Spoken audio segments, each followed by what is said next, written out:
Welcome to Bible Project Podcast. We are in a series on the Spirit of God.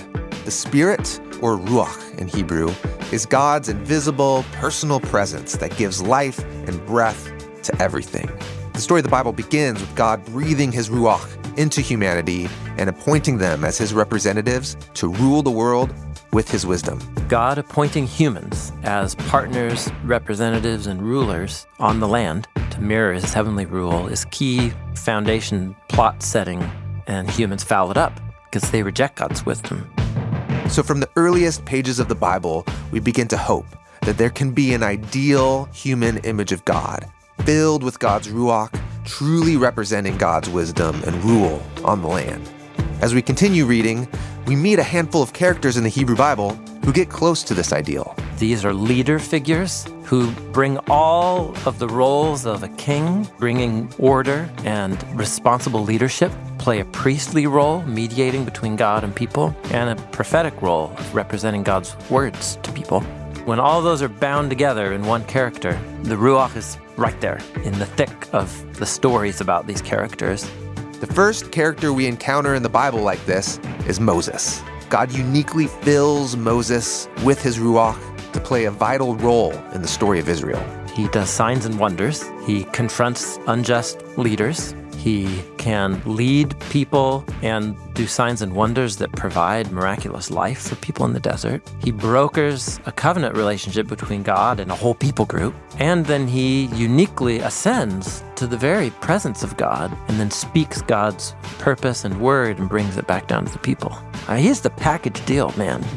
But even filled with the Ruakh of God, Moses is still just one guy with a lot of people depending on him.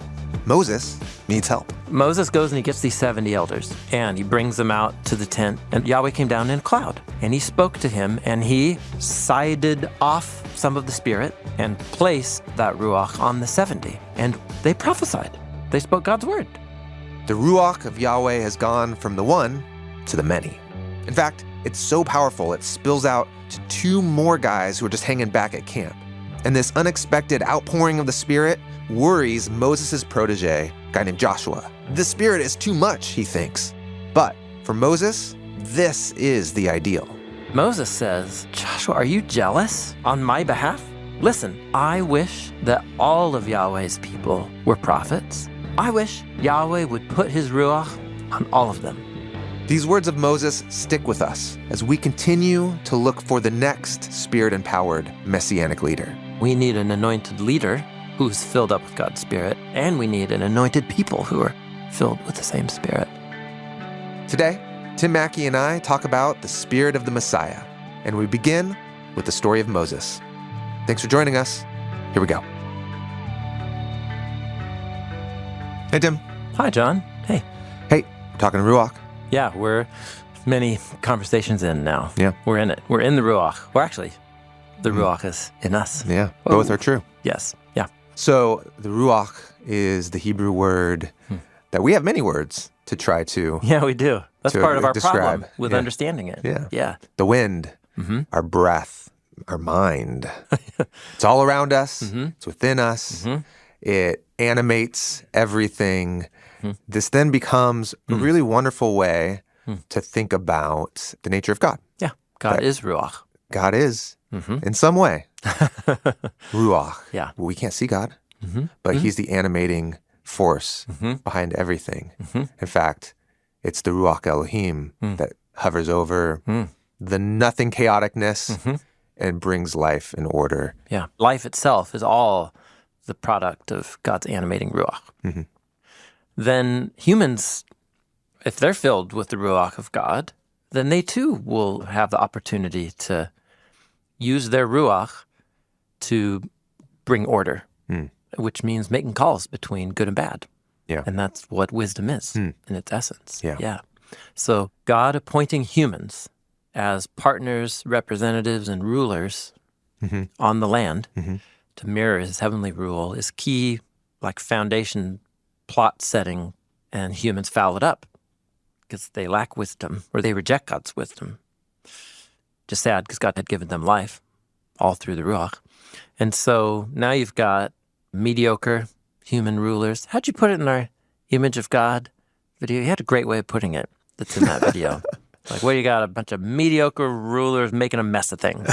Something like that. Okay. Very mid rulers. And so the rise of an ideal human partner with God who can truly represent God's wisdom and word and rule on the land, that's a need that's created by the plot conflict from the earliest pages of the Bible. God sets up humans to do this. They don't do it, and it goes terrible. So then that's just open-ended plot conflict. I guess we need a human who can be that image of God, bring God's rule and wisdom and word to the land. And that's what we've called the Messianic thrust of the storyline of the Bible. Right. It keeps pushing you forward, looking for the Can we find at ideal least human. one human who can do it so that all humanity can do it? Yeah. Yes.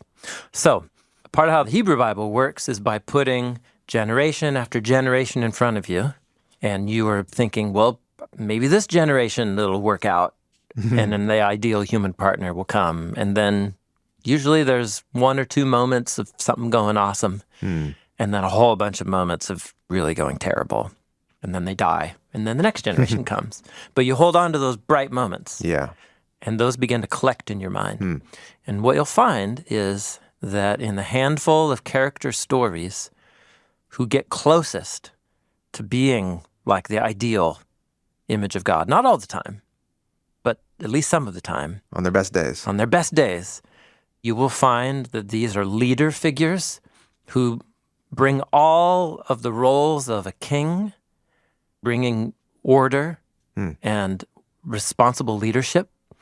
They are characters that play a priestly role, mediating between God and people, and characters that play a prophetic role of representing God's words to people.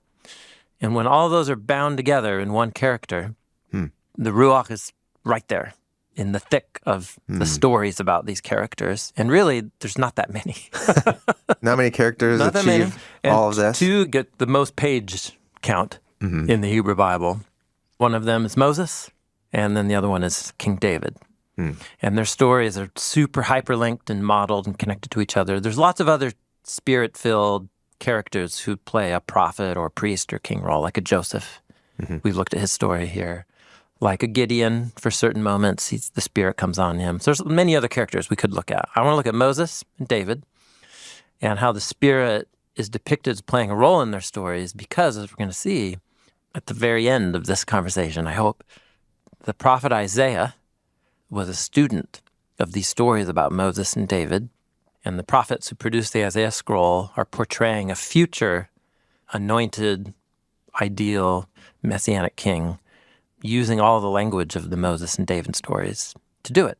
And they particularly draw attention and draw language from stories where the Spirit played a role in Moses and David's story. Does that make sense? Yes. The grand story is, can humanity live as image bearers of God, ruling on God's behalf? To do that, of course, we're going to need the Ruakh of God. Yeah. On level one, Ruakh, we need to breathe. Well, yeah, level one, just breathe. But then to do it well, to have God's wisdom, to do it in line with the character of God, you need God's Ruakh. But what we see is a portrait of humanity failing. And so we're going to look at two portraits of humanity just getting so close. Moses and David, they're not perfect. Winner moments. Where all the things about ruling on God's behalf, leading and prophesying, and mediating between God and people, being priestly, are all coming together. And you're saying what we're going to see is the Ruakh of God just very present in these stories. Yep. Okay. That's it. And then the Isaiah scroll brings it together. Bring it together. Yeah. And you're saying we're going to see a lot of Ruakh. Yep. There you go. Great. That's great. You understood your Ruakh? My Ruakh. Yeah, which is... Our Ruachs are connecting? Yeah, which is kind of wild if you think about it. Our minds. Because we walked into this room and you didn't know what I was going to talk about. No. And now you do. Yeah. And it just happened through me blowing Ruakh through your words out of my vocal cords. Whoa. And you understood what I meant in my mind. Yeah. And now you have it in your mind.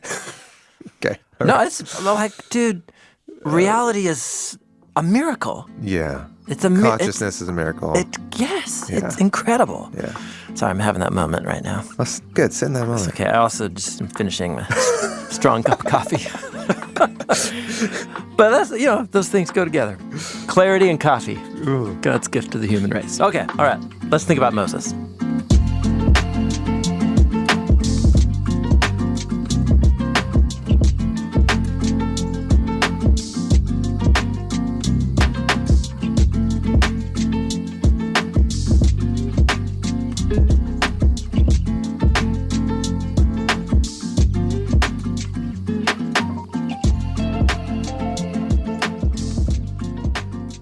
Okay, so Moses, I'm just really truncated overview of Moses' story. Yeah.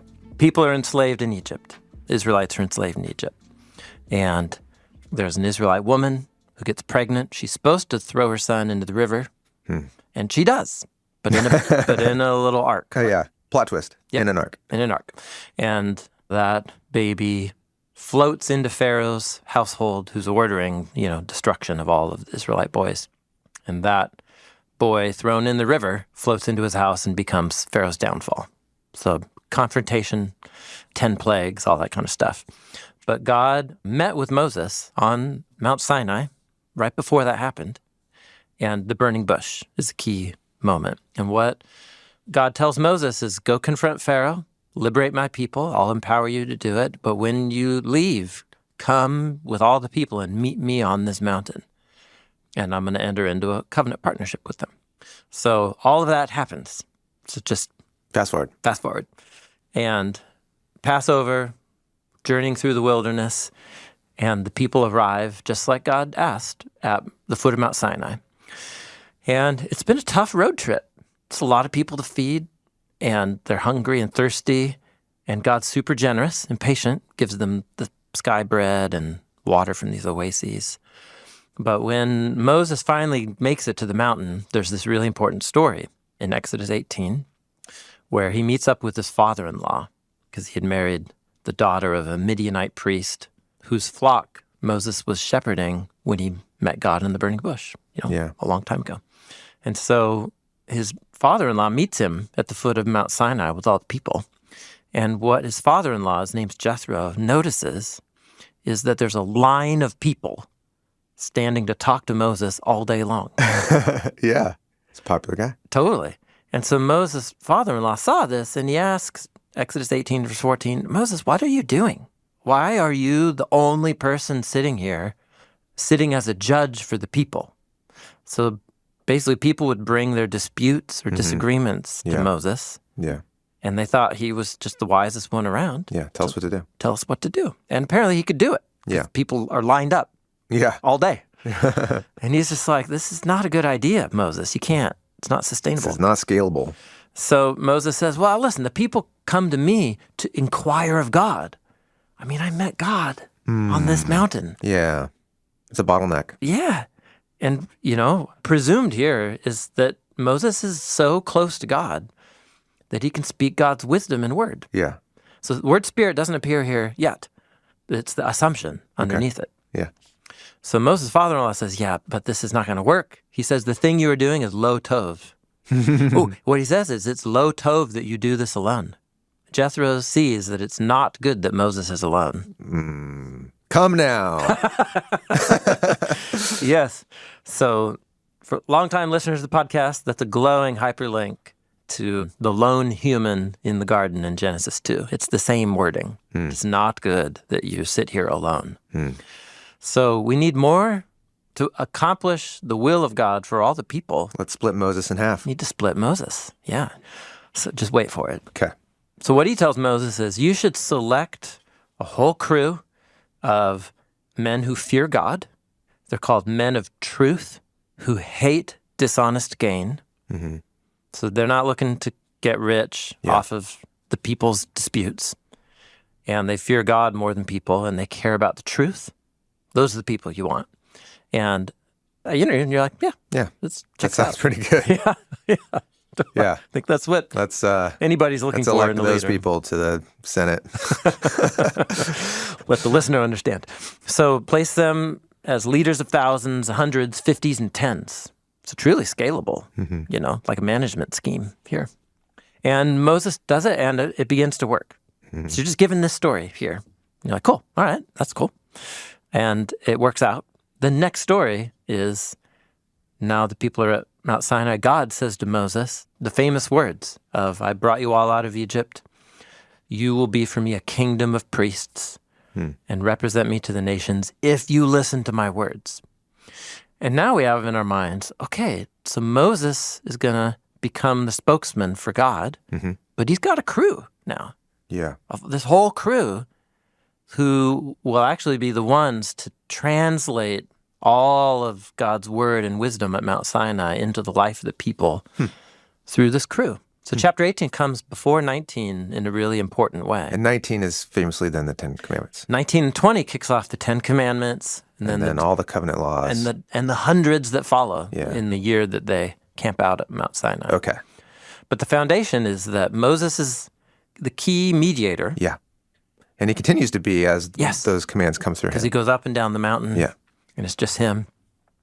So that's at the beginning of Mount Sinai. The moment they get to Mount Sinai, conversation with father-in-law, builds a staff team. Okay. And now Moses can go up and down the mountain, bring God's words back, and trust that it'll be responsibly distributed to the people. Okay. They're there for a year. And that year corresponds in terms of book length through the rest of Exodus 20 through 40. All of Leviticus, they're at Mount Sinai. Numbers chapters 1 through 10, they're still at the... Yep. They're at Mount Sinai from Exodus 19 through Numbers chapter 10, verse 10. Somehow the 10:10 locked it in my memory. Oh. And Numbers chapter 10, verse 11, they set out to leave Mount Sinai to go on to the land promised to Abraham and so on. So as they do so, they set out, and they're all organized and in camps. And Moses has a conversation with his father-in-law again. So just like it's a little... right before and now right after. It's a little sandwich. Yeah. Around the Sinai sandwich. The Jethro bread. Or these little Jethro bread, except he's not called Jethro. He's called by another name. Oh. Hobab. And that's what his close friends call him? Hobab. Well, what's interesting is it means something like sweet one or beloved one. Yeah. Sounds like a nickname. Yeah, exactly. Yeah. So what he says to his father-in-law is, hey, we're getting ready to leave. You should come with us because Yahweh has good in store for us. And his father-in-law says, you know what? I'm not going to go with you. I'm going to go back to my land and to my family. And so they part ways. Okay. Next story begins Numbers 11. And it happened that the people began to complain of hardship in the hearing of Yahweh. So the people start to grumble. And Yahweh's hearing it? And Yahweh hears it, okay. Yeah. Then verse 4, I'm reading from the Lexham English Bible. The riffraff. The riffraff that were in their midst. Oh, this is fantastic. Numbers Lexham, 11, English. verse... Yeah, Lexham. NIV translates this, the rabble. The rabble. With them. ESV, the word. rabble, NASV. Ooh, King James, the mixed multitude. Huh. So this is referring to a group of people back from chapter 12, all the non-Israelites that Chapter came 12 of Exodus on the night of Passover. Oh. We're told that not only Israelites Yeah. went into their houses for Passover, a whole bunch of non-Israelites did too. And then they left Egypt with Israel. Okay. They are called the mixed multitude. It's the word Erev Rav, the mixing. Okay. Most translations go with like... The rabble. Yeah. What is a rabble? It's a fascinating word. Isaf Suf. It's the only time this word appears. It literally means the gathered ones. This is the only time the word appears? Yeah. Okay. Isaf Suf. Yeah. It's a funny word. But the point is that Israel's complaining like they have been. Okay. But now you've got this non-Israelite crew, and they're super bummed. Because what they say is they desire a desire. And then the Israelites turn back also, and they start weeping, and they say, who's going to feed us meat? We remember we miss the meat. The fish that we ate in Egypt for free, and the cucumbers, and the melons, and the leeks, and the onion, and the garlic. Oh, it's fruitful land down by the river where our children were murdered. But they don't say that, but they've forgotten that. Yeah, they leave that out of their memory, and they just smell the onions. Yeah. And, let's just pause. Hunger does things to human psychology. Sure. It can alter our state of mind significantly. Yeah. So then what they say is, all we have to eat is this manna, this sky bread that appears. And it's a little bit gross. Well, yeah, they're not into it anymore. It's plain. Yeah. So Moses hears all this, and Yahweh is angry, and we're told it was it was bad, evil in the eyes of Moses. Mm-hmm. And so Moses gives a speech to Yahweh. What he says is this: why have you brought this is the words for good and bad from Genesis 2. You've brought bad upon your servant. Why have I not found favor in your eyes, that the burden of all these people has been placed on me? Look who I have to deal with, Yahweh. Did I conceive these people? Did I give birth to them? That you should say to me, carry them in your lap like a father or like a foster father carries a nursling to the land that you swore to their ancestors? Where am I supposed to get meat to give all these people? They're crying, say, give us meat. I cannot carry these people alone. It's too heavy for me. Yeah, a little breaking point for Moses. Yeah, low point, and, Yeah, justifiably so. Yeah. He's probably hungry too. This is angry Moses. This is angry Moses. Well, he gets even more angry, because then he says, if this is how you're going to treat me, God, kill me. I'd rather die than look upon this raw that you've assigned for me. So low point for Moses. Now, it does raise a question of, where's his staff crew? That we were introduced to, yeah. Why is he saying he's alone? Sure. It's very similar to the story of Elijah. Oh, yeah. There's no other prophets that follow you. Yeah. It's sort of like he breaks with reality and he forgets. He is feeling isolated and alone, but it causes him to forget what his father-in-law told him, and then this whole leadership crew that he has around him, he just acts like they're not there.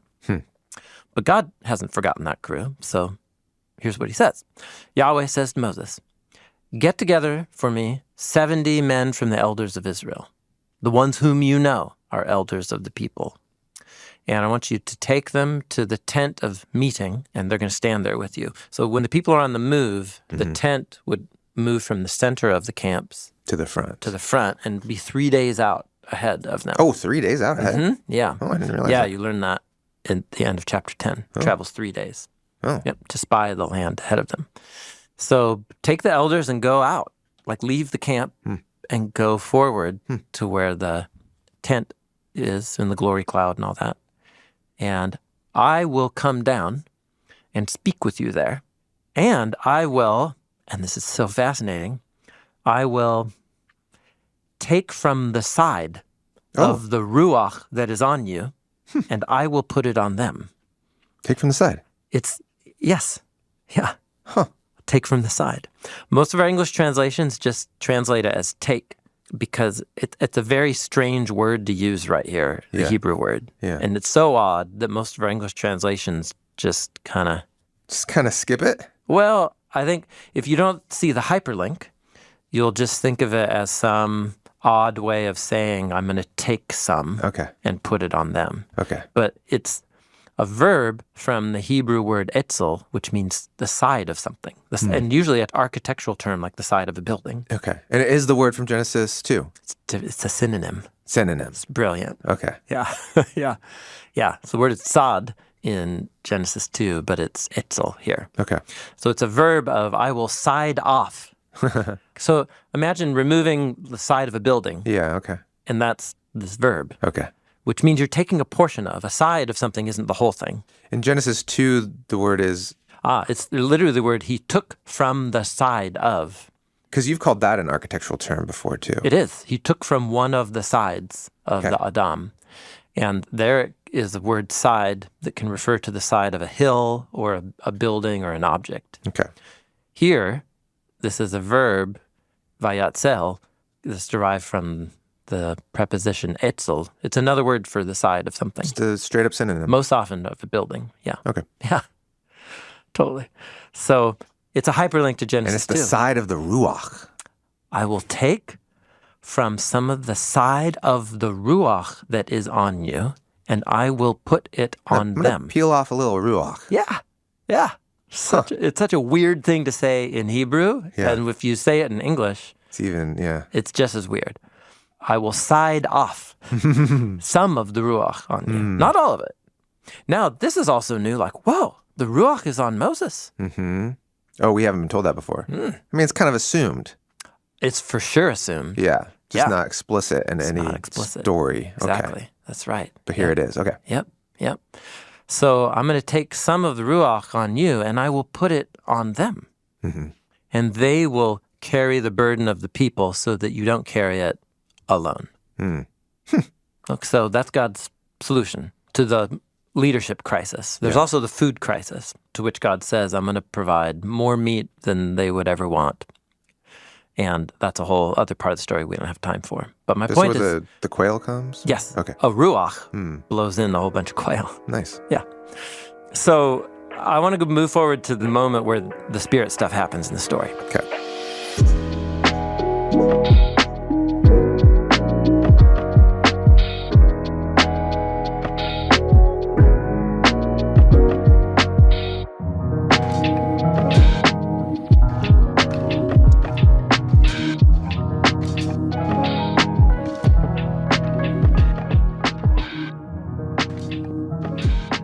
So Moses goes and he gets these 70 elders, and he brings them out to the tent of meeting, and this is in verse 24.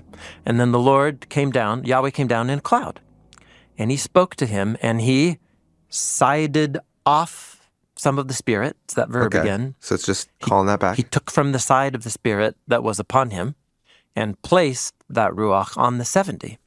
And when the spirit noached, Oh, okay. Noed, upon them, Rested. they prophesied. Oh, yeah. So they spoke God's word. So Moses has been the mouthpiece for God, all of Mount Sinai, Yeah. and presumed that he had that staff team around him from right before that Jethro helped him form. But that staff team isn't brought up as speaking God's word to the people. It's only Moses until this moment. And what we're told is the Spirit rested on them, they prophesied, but they never did it again. So what Moses has been doing, now they're going to do. Yeah. But it was temporary. The narrator just says, but this was just, a one-time deal. Not a permanent fix. I'm picturing him as doing a Moses thing. Moses-style prophecy. Okay. That's right. Got it. Yeah. But there were two guys, two of those elders, they actually didn't go out with Moses and the others. They actually had stayed back in the camp. Why? We're not told. Wait, Moses and the others, where are they? Remember, the tent is 3 days ahead of them. Oh, okay. So he took those 70 out to the tent, Okay. out of the camp. Okay. But there were two elders, 2 of the 70. or don't just, this would make it a round number of 72. Oh, well, there you go.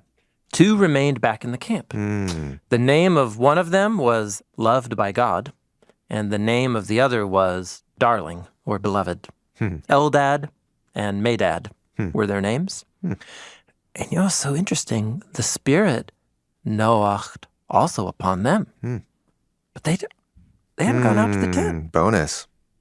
It was an overflow of Ruakh. The Ruakh on Moses is so powerful that it's like some spills out. It spills out of the 70 over onto more. Yeah. So they were prophesying in the camp. Now, these were among those who had been registered, I think, as elders, but they had not gone out to the tent. So a young man came and told Moses and said, Moses, Eldad, and Medad are prophesying in the camp. And Joshua, the son of Nun, the servant of Moses from his youth, said, Moses, my master, you stop them. Restrain those guys. They're not authorized. Okay. So this is the scene. Actually, the whole reason I'm telling you the story is to lead up to what Moses is about to say. Okay. Here we go. But before we get there, let's meditate on Joshua's response. So the whole idea is we need to share leadership. We need to share the unique divine human partnership that Moses has.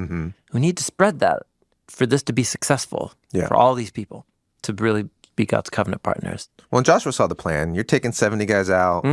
Yep. This is unauthorized. This is not part of the Yeah, protocol. so you got these two back in the camp, and they're like, it's not protocol. This is not part We of didn't what... plan for this. We didn't plan for this, and God's word didn't prepare us for this. It's a Interesting. surprise. Oh, yeah. Surprise way that God's Ruakh broke our expectations. Yeah. And so he's like, restrain them. And Moses says, Joshua, are you jealous on my behalf? Listen, I wish that all of Yahweh's people were prophets. I wish Yahweh would put his Ruakh on all of them. Yeah. Then Moses returned to the camp, he and the others. So that's the mic drop moment, because that part of the story ends. Yeah. So what are we supposed to make of this it's a little parable. By that, I don't mean it's fictional. Right. I'm just saying It's a riddle. something very significant is happening in this conversation, and it's not fully spelled out for us. You gotta meditate on it. Moses says, we got this problem with the people. They don't trust God. Yeah, Right? That's the crisis at the let's be beginning of the story. empathetic. They're in the middle of the wilderness. Yeah, they're hangry. They've been at the foot of this mountain for a year. Yeah. They've been eating sky goo bread. Yeah. They're frustrated. Yeah, it's a tough circumstance they're in. This is the part of the car trip where it's like the kids, they're being kind of grumpy, and then you lose it a little bit too. Yes. And you're like, It's that- open up all this car over. It's that moment of the car trip. family road trip. Yeah. So Moses has his moment. He's like, kill me, God. Yeah. Okay. So that's the context. And this is what Moses is like, this is what I'm dealing with. And I'm alone. And I'm alone. Yeah. And by the grace of God, it's like, no, you're not alone. Remember, we've set this up. Let's make this more real. The Ruakh is going to side off, and we're going to do this demonstration. Well, real quick. So the Ruakh that's on you, Moses, that's the first time we've heard that. Yeah. And then we go back and we think, well, what are all the things that Moses has done that now I need to fit in to my picture of a Ruakh-filled person? Well, gosh, he does signs and wonders. He confronts unjust leaders, right? Holds them accountable. He can lead people and do signs and wonders that provide miraculous life for people in the desert. He brokers a covenant relationship between God and a whole people group. Yeah. And then he uniquely ascends to the very presence of God that's dangerous for everybody else, and then speaks God's purpose and word and brings it back down to the people. He's the package deal, man. He's the whole thing. And now here what we're saying is this is a Ruakh-filled human. Okay. And so, and we've talked about how humanity is just so hard for any human to do this. The fact that Moses is doing it, Yes. such a rare, precious thing. Right. And so the fact that then now God's like, We're spread that. I'm going to spread that. Yeah. That's now some brand new, like, wow, that can multiply to 72. Like, Right. A Moses version of being filled with the Ruakh? Yeah. Wow. That would be a pretty cool situation. And so that's already category busting. I mean, Moses' face is glowing. Yeah. You know? Presumably, he's still got to wear that weird little mask. And Yeah. imagine the whole nation of people And now there's 72 of them. glowing with God's presence. Yeah. And then, and then Moses, the mic drop moment is, you know what? The thing that like only me, and now in some wild new way, all these elders. But just once, because they didn't do it continually, we're told. It just happened for a little bit. Okay. Just that taste you got of it like spreading out. Yeah. What I really wish could happen. Joshua, you're feeling like threatened that Right. Yeah. more people get a taste of it. What I wish could happen is everyone could just fully, Just be. that could be the reality. Yep. Yeah. It is not good for the human to be alone. It is not good that only Moses experiences this intimacy and hyper-intense filling with the Ruakh. He wants it for everybody. Wow. Now, in this context, I think he wants it for everybody so that his problems go away. Yeah, so we can chill out. But I think the point is here, this is the mic drop moment because these words are meant to resonate on the macro level of the whole biblical story. Yeah. So it's so fascinating that at the end of the Torah, what we're told is actually only one person gets the Ruakh that was on Moses, or it lasted for the long run. It didn't stick with these 72. There was only one.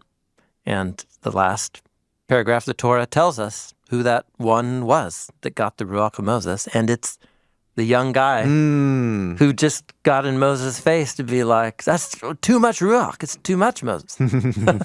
So Joshua. He becomes the protege. As it were. Yeah. So in Deuteronomy 34, Moses dies, and Deuteronomy 34, verse 9, now Joshua, the son of Nun, was filled up with the Ruakh of wisdom because Moses had laid his hands on him. And that's laying hands on is about appointing someone in your place. Okay. And everybody listened to him now like they had listened to Moses. And we looked at this before because we were told was it in Numbers that Joshua was, a man of God's Ruakh or something? Yeah.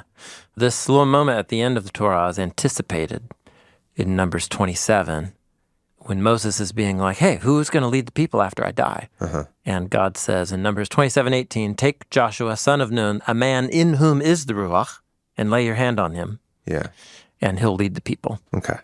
Oh, this is so cool. 3 chapters later is when Moses sends the spies into the land. And once again, it's the 12 tribes, and each one has a leader. And the leader of the tribe of Judah is Caleb. The leader of the tribe of Ephraim is Joshua. And only those two come back from the land and say, we can do it. There's giants there, but we can take them. Yahweh's with us, right? The other 10 leaders rebel. And when God describes the difference between Caleb and Joshua from the other leaders, what he says is there is a different Ruakh. This is in Numbers 14, verse 24. He says there's a different Ruakh in them, and they have followed me fully. So now you're like, oh, that Ruakh. It's the Ruakh that sets Joshua apart and Caleb. And then Deuteronomy 34 comes along and says, not only was this Ruakh in him already, but then he gets the Moses Ruakh on him and is filled with the Ruakh of wisdom and becomes the new Moses.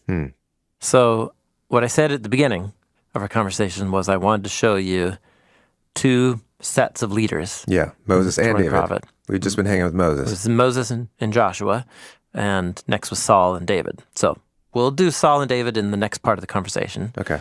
But what I wanted to turn to was Isaiah in particular and show how Isaiah and the authors of the Isaiah scroll are anticipating an ideal ruler to come on the other side of Israel's exile.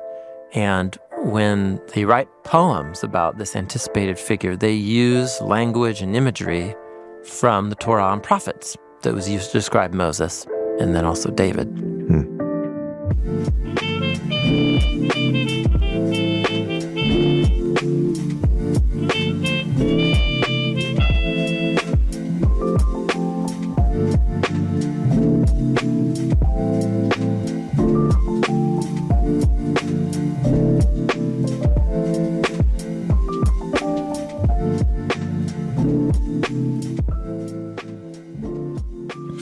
Isaiah chapter 11. It's a poem we've looked at many times over the years. So there's this thing that Isaiah calls the stump of Jesse. Okay, right. Jesse was David's dad. Okay. So we're talking about the line of Davidic kings here. Okay. We need a new shoot from the stump of Jesse. It's not just we need a new son of David, we need a new David. Okay. A new branch from its roots that will bear fruit. And so that shoot or branch to come out from the stump of Jesse, the Ruakh of Yahweh will rest. Noach on him. You're like, okay, that word came right from Numbers 11 of the Spirit nuaching on someone. In other words, if you look for the word Spirit and nuach, the first time that combination of words appears is in the story we just read, Numbers 11, Spirit resting. The Spirit of Yahweh, all right, let's count. We've done this many times. Spirit of Yahweh. One. Spirit of wisdom. A spirit of understanding. That's 2 and 3. A spirit of counsel and might. A spirit of knowledge and of the fear of Yahweh. 7-fold spirit. So the Spirit of Yahweh, wisdom, understanding, counsel, power, knowledge, and fear of Yahweh are 7 words. You're like, yeah, that kind of brings together many of the things we've been talking about. Wisdom and understanding, and counsel and knowledge, but also power, like might, spirit of power. But then the fear of Yahweh, like this is somebody who that power, being charged with God's own life power, is a part of what drives them to submit to Yahweh's word and wisdom, to not call the shots on their own. And so very interesting, his very breath, his Ruakh. And this is the synonym, neshama or something? No, this is the Ruakh again. Oh, this is Ruakh again. And his Ruakh. And his Ruakh is the fear of Yahweh.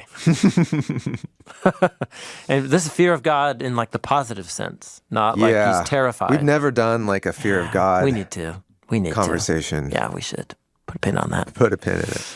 And man, if you had somebody whose very breath submits to Yahweh's authority and wisdom and word, imagine what that kind of leader could do. And so here's a little picture. He will not judge by what he sees with his eyes. And he won't bring challenge or correction by what he hears with his ears. No, he'll bring justice for the poor with righteousness. And he will decide on behalf of the needy of the earth with uprightness. And man, if there's wicked in the land, he's going to strike the earth with the rod of his mouth and sentence to death the wicked man with the breath of his lips. So true justice. You remember that's what Moses was trying to do in the camp, was bring justice between the people. That's right.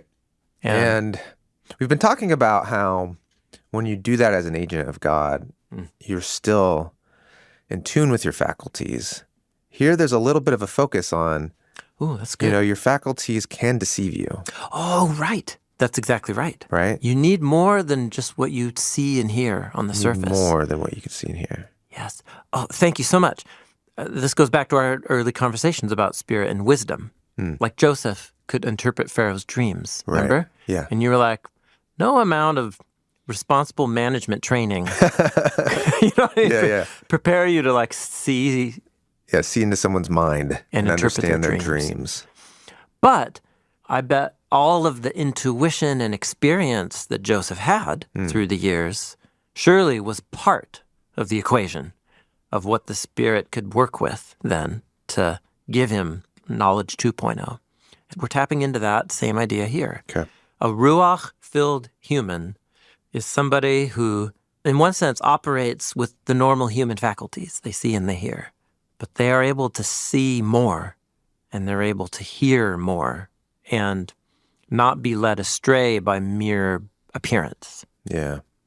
See beneath the surface? I don't know. It's hard not to see. My mind's populating with stories of Jesus reading people's minds. It happens all the time in the Gospels. Knowing their thoughts, Jesus said. That kind of thing. Interesting. Yeah. He's depicted as somebody who could see through the facade of people into their motives and hearts.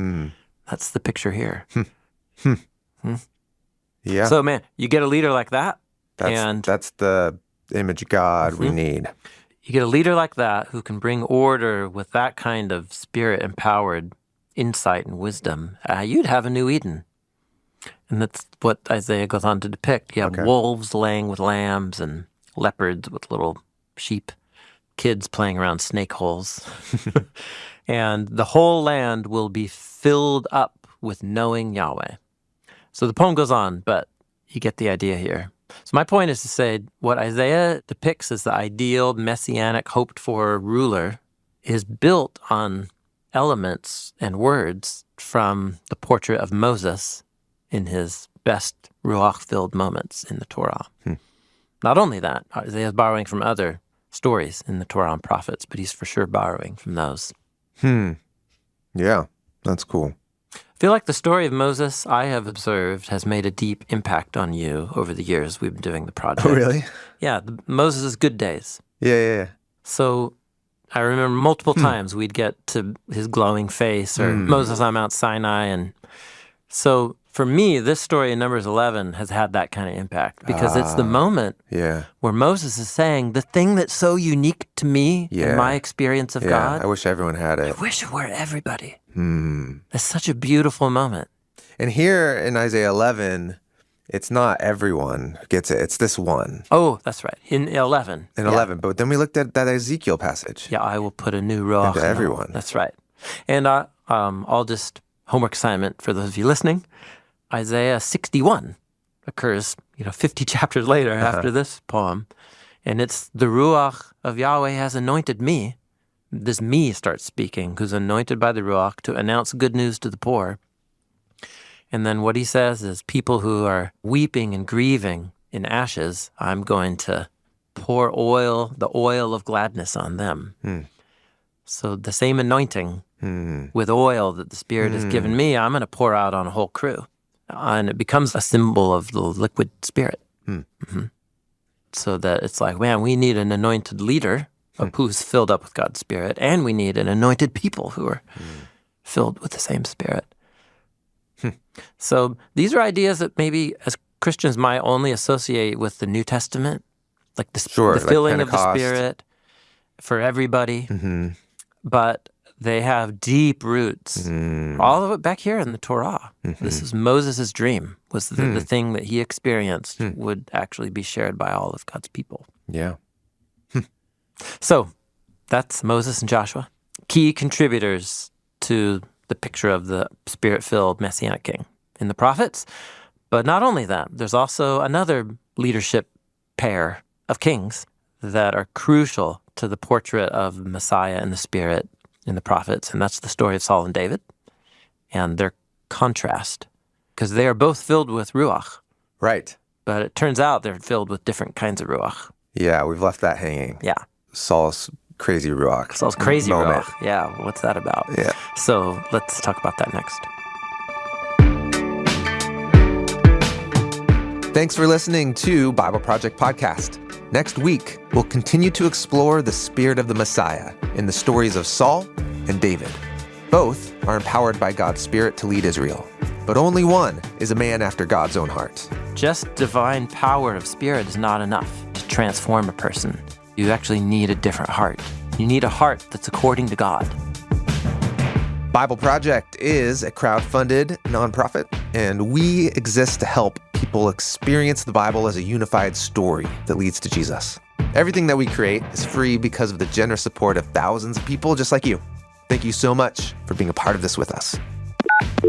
Hi, my name is Haven. I am from Vancouver, Washington. Hello, my name is Amos, and I'm from Boise, Idaho. I first heard about Bible Project several years ago at my church youth group. I first heard about Bible Project when I was probably 14 years old. My dad showed me the videos, and I used it every single time before I would start reading a new book of the Bible, and I would just go through the overview. I use Bible Project for expanding my theological understanding, learning new things about God, and meditating on who He is so that I can become more and more like Christ. My favorite thing about the Bible Project is how shareable it is, and I feel like I've just learned so much from it. My favorite thing about Bible Project is how incredible the podcasts and classrooms are to help me understand God better. We believe the Bible is a unified story that leads to Jesus. Bible Project is a nonprofit funded by people like me. Find free videos, articles, podcasts, classes, and more at the Bible Project app and at BibleProject.com. Hi, my name is Matt Brown. I am from Northwest Georgia, near Chattanooga, Tennessee, and I work with the data of our users and patrons. It's really exciting. At Bible Project, we've got all this great content, but we also have a ton of technology, and we're using it in an upside-down way to show gratitude and to build real moments of connection with our audience in a way that reflects the kingdom. There's a whole team of us that make the podcast come to life every week. For a full list of everyone involved in this episode, check out the show notes wherever you stream the podcast and on our app.